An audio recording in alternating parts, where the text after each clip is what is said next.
They say revenge is best served cold, but for Sophie Cunningham, it's a firestorm, and she's lighting the match live for the whole world to see. You've probably caught the headlines. Maybe you've seen the clips. Sophie Cunningham, the fierce, outspoken guard for the Indiana Fever, versus Skip Bayless, the loudest voice in the hot take business.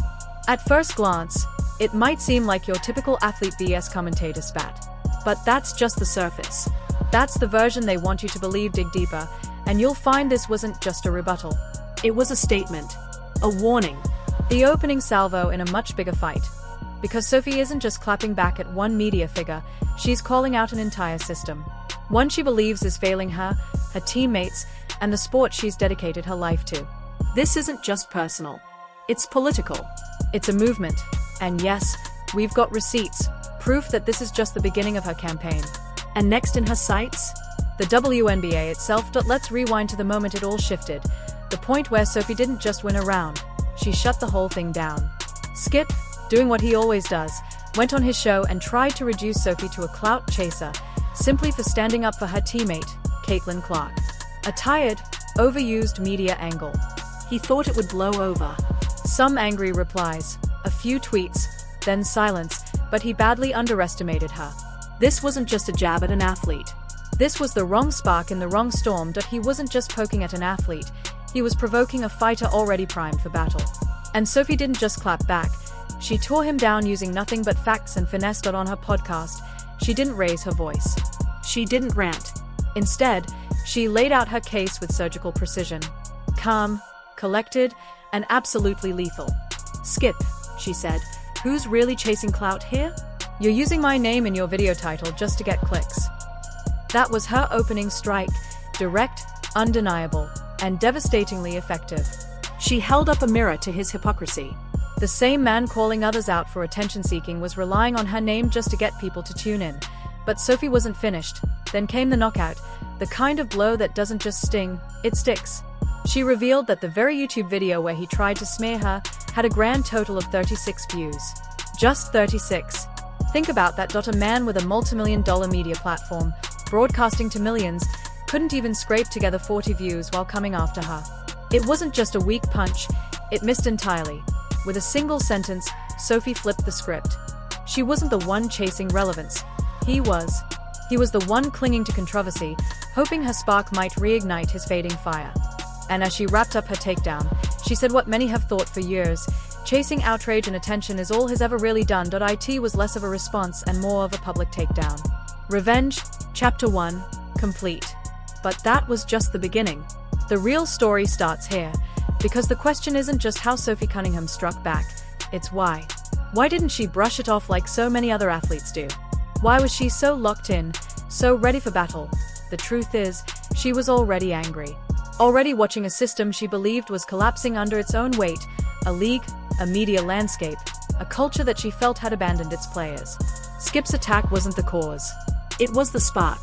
The match that set fire to a growing storm of frustration. To truly understand Sophie's mission, you have to see the bigger betrayal she was calling out, one unfolding around her every day.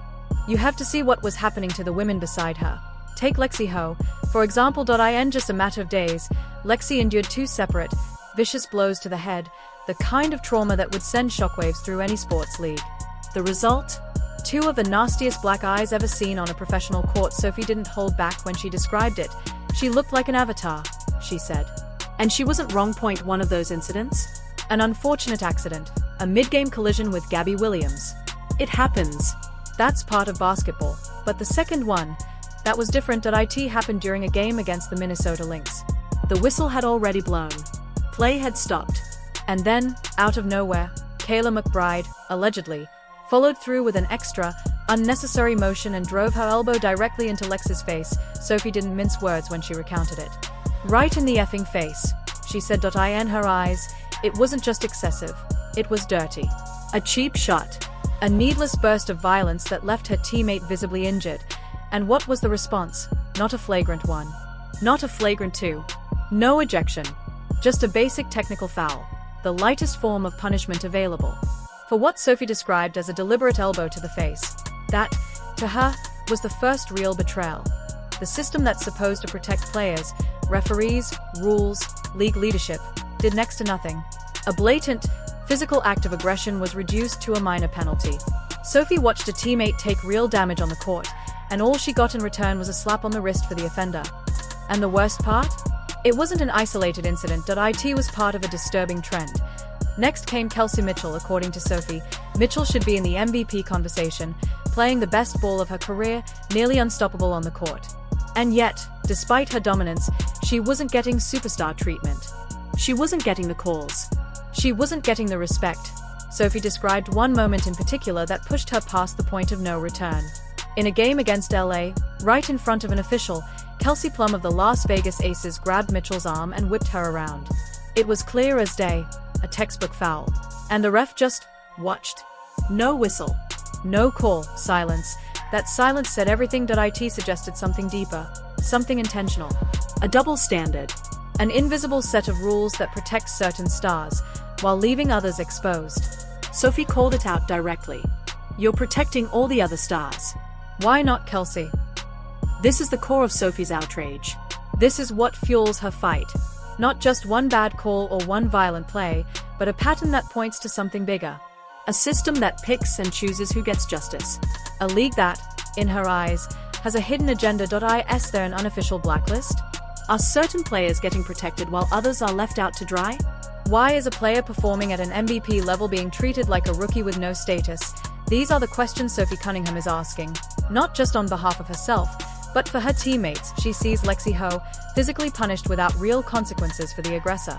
She sees Kelsey Mitchell disrespected by officials despite playing the best basketball of her career.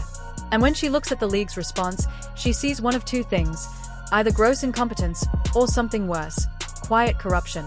The betrayals keep stacking up. So when the league finally turned its attention to Sophie, not for her play, but for daring to speak out, she was already armed for war. This marks the second front in her campaign, a direct clash with the WNBA over money, power, and silence. The rule is simple: don't criticize the referees.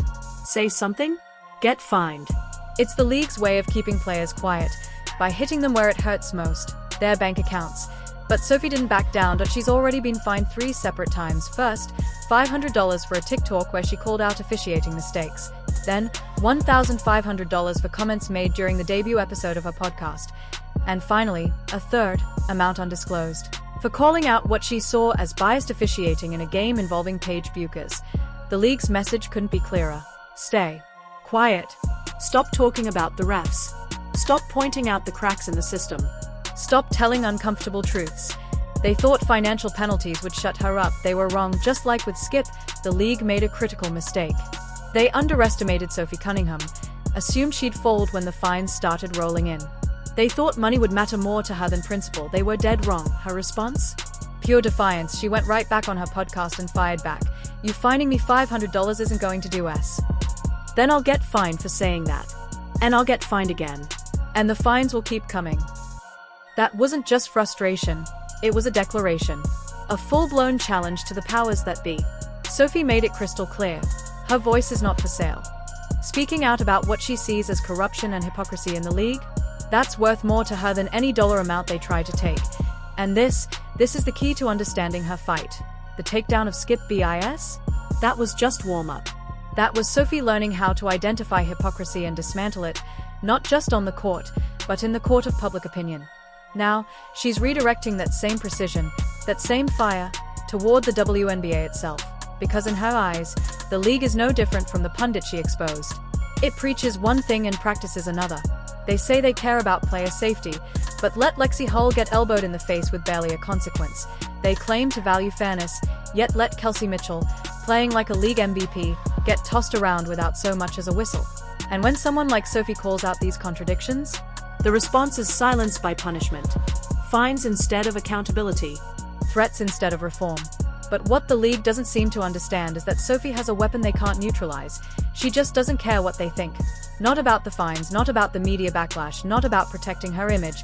She cares about her teammates, she cares about fairness, she cares enough to put her own money on the line to shine a light on a system she believes is broken. Her feud with Skip was about her name. Her war with the league? That's about its soul. So now the question is, what happens next? Skip's chapter is closed. He was embarrassed, exposed, and rendered irrelevant by the very player he tried to label a clout chaser. But the war is just beginning. Sophie Cunningham has made her position clear. She won't back down. She won't be silenced. She'll keep speaking out. She'll keep taking the hits. And she'll do it proudly. The real question is, what will the WNBA do? Will they double down? Increase the fines? Threaten suspensions? Every move they make in an attempt to silence her only proves her point, that they are more interested in control than change. Or will other players follow her lead? Will Sophie's stand become something bigger, a spark that ignites a broader rebellion? Her battle with Skip showed she can win against one loud critic. But this time, she's facing an entire institution. And that fight is far from over.